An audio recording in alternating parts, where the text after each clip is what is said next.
Assalamualaikum warahmatullahi wabarakatuh. Nama saya Yudri Wijayani dengan NIM 501322314 akan membahas diskusi 5 mata kuliah studi komparatif pendidikan dasar di berbagai negara.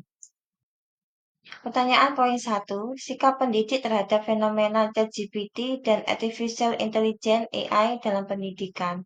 Perkembangan teknologi kecerdasan buatan AI seperti ChatGPT telah membawa perubahan besar dalam dunia pendidikan. ChatGPT adalah sistem berbasis bahasa alami yang mampu berinteraksi, menjawab pertanyaan, serta menyelesaikan masalah matematika, sains, dan sosial secara cepat.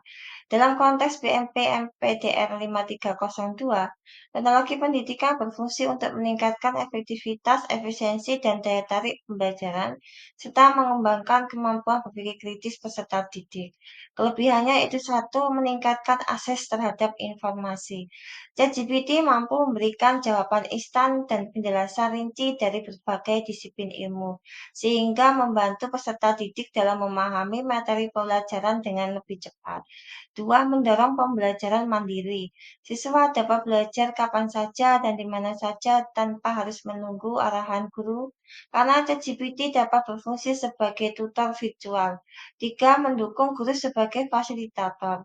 Guru dapat menggunakan AI untuk membuat soal, mencari referensi artikel ilmiah, atau menyiapkan materi ajar interaktif. Hal ini sejalan dengan peran guru abad ke-21 yaitu sebagai fasilitator, bukan satu-satunya sumber belajar. 4. Personalisasi pembelajaran, yaitu AI dapat menyesuaikan penjelasan berdasarkan kebutuhan tingkat kemampuan dan minat peserta didik. 5. Meningkatkan efisiensi dan inovasi. Dalam konteks perencanaan dan evaluasi pembelajaran, AI dapat membantu guru mengolah data menilai hasil belajar dan memberikan umpan balik yang cepat. Kekurangannya yaitu satu, ketergantungan pada teknologi. Penggunaan ChatGPT tanpa kontrol dapat membuat siswa kehilangan kemampuan berpikir kritis dan analitis karena terbiasa menerima jawaban instan. Dua, plagiarisme dan etika akademik. Siswa dapat menyalahgunakan AI untuk mengerjakan tugas tanpa memahami konsep yang dipelajari. Ini menurunkan integritas akademik. Tiga, keterbatasan konteks dan empati. ChatGPT tidak memiliki kesadaran emosional dan konteks sosial, sehingga tidak dapat sepenuhnya menggantikan peran guru dalam membangun karakter siswa. 4. Kesenjangan digital. Tidak semua sekolah atau peserta didik memiliki akses internet dan perangkat yang memadai, sehingga terjadi kesenjangan pemanfaatan teknologi. Sikap pendidik terhadap fenomena AI. Sebagai seorang pendidik, pendekatan terhadap fenomena ini bukanlah menolak, melainkan mengintegrasikan secara etis dan edukatif. Sikap yang perlu dikembangkan antara lain itu satu, menjadi pendidik melek digital. Guru perlu memahami cara kerja AI dan membimbing siswa menggunakan teknologi secara bijak dan bertanggung jawab. Dua, mengajarkan literasi AI dan etika digital. Guru harus menanamkan kesadaran pada siswa agar tidak hanya memanfaatkan hasil AI, tapi juga memahami proses berpikir. Tiga, menggunakan AI sebagai alat bantu pembelajaran, bukan pengganti proses belajar. Misalnya, guru dapat meminta siswa menggunakan ChatGPT untuk mencari referensi atau ide, tetapi tetap menulis hasil refleksi dengan bahasa sendiri. Empat, menerapkan pembelajaran berbasis proyek. AI dapat dijadikan alat bantu riset, analisis data, atau inspirasi untuk menciptakan produk digital, bukan hanya sebagai sumber jawaban.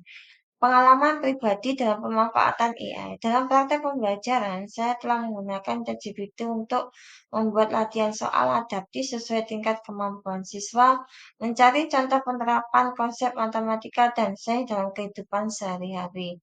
ChatGPT dan AI adalah inovasi yang dapat meningkatkan mutu pembelajaran bila digunakan secara etis, kreatif, dan reflektif. Guru berperan penting dalam mengarahkan siswa agar tidak hanya menjadi pengguna teknologi, tetapi juga pencipta dan pengendali pengetahuan. Pertanyaan poin 2, analisis video a day made of glass 2 dan kesiapan pendidik menghadapi teknologi masa depan. Video a day made of glass 2 menggambarkan kehidupan masa depannya sepenuhnya terintegrasi dengan teknologi berbasis kaca pintar, smart glass.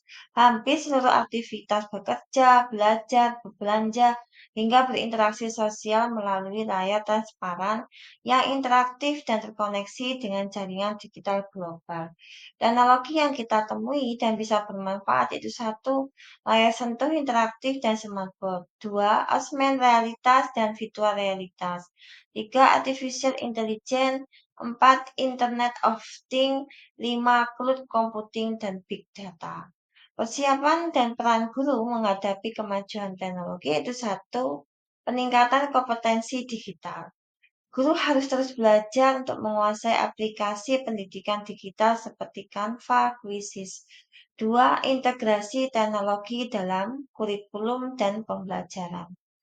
Guru perlu menyesuaikan rencana pembelajaran dengan kebutuhan abad ke-21, yaitu menggabungkan kreativitas, kolaborasi, komunikasi, dan berpikir kritis. Tiga, menerapkan model pembelajaran STEAM, mengintegrasikan sains, teknologi, engineering, art, dan matematika agar siswa siap menghadapi dunia digital dan inovatif. Empat, menanamkan nilai humanis dan etika teknologi. Dalam era serba digital, guru tetap harus menjadi penjaga nilai-nilai moral, empati, dan tanggung jawab dalam penggunaan teknologi. 5. Menjadi fasilitator dan inovator. Guru harus berperan sebagai pembimbing yang membantu siswa memahami teknologi bukan hanya sebagai alat, tetapi sebagai sarana pengembangan potensi diri dan kreativitas. Untuk kesimpulan, video A Day Made of Glass 2 menunjukkan bahwa masa depan pendidikan akan semakin canggih dan terkoneksi. Guru di abad 21 harus memiliki kecakapan teknologi, kreativitas pedagogik, dan kecerdasan emosional agar dapat menuntun peserta didik menjadi individu yang adaptif, inovatif, dan berkarakter dalam menghadapi perubahan teknologi yang begitu cepat. Terima kasih. Demikian pembahasan diskusi 5. Assalamualaikum warahmatullahi wabarakatuh.